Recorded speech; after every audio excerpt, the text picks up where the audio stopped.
Alors aujourd'hui, je m'attaque au démontage donc de la partie arrière, puisque le cadre il est piqué, il y a plein de points de rouille un peu partout, il va falloir frotter tout ça pour remettre tout ça propre.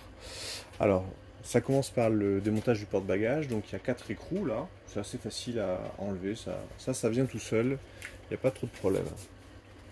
Là où ça devient un petit peu plus compliqué, on va avoir deux écrous ici là, que vous allez pouvoir défaire, et vous voyez c'est des pattes qui se défont comme ça. Sauf que, en fait, quand on tire, ça vient pas. Pourquoi? Parce que, en fait, derrière la plaque d'immatriculation, il y a un petit écrou de 10 qui est un peu planqué.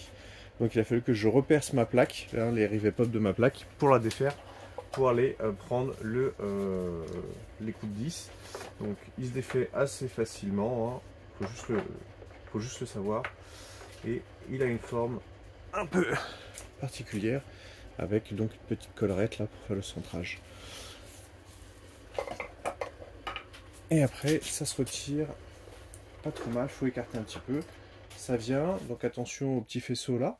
Et puis, le temps des travaux, ce que je vais faire, je vais prendre un petit crochet pour suspendre tout ça, éviter de tirer tous les fils.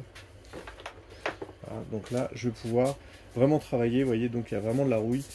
Je vais frotter tout ça, nettoyer, remettre un coup de bombe spécial, et puis après remonter.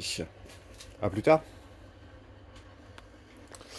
Bon, alors en frottant, en fait, il m'arrivait pas mal de petites péripéties, notamment, vous voyez, par exemple, il y a carrément des morceaux comme ça, de peinture complètement cuite, qui sont venus. Donc l'option bombe, je la ferai, hein, mais j'ai plutôt fait un grand coup de framéto, parce qu'il y a aussi pas mal d'endroits que j'arrivais pas à atteindre avec ma brosse et mon papier de verre, donc par exemple juste là, le long du pot d'échappement, tout en bas.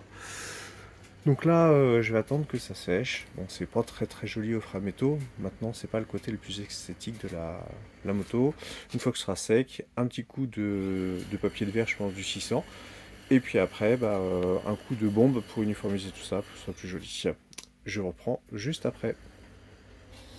Bon, alors là, il y a plusieurs couches de peinture qui m'attendent.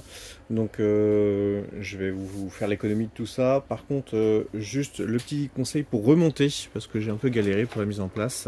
Quand vous représentez donc, la partie arrière, donc attention au câble, aux fiches, et pensez bien à vraiment attaquer par le dessus et pas juste comme ça, sinon vous n'arriverez pas. Vraiment attaquer par le dessus pour aller chercher donc, le fond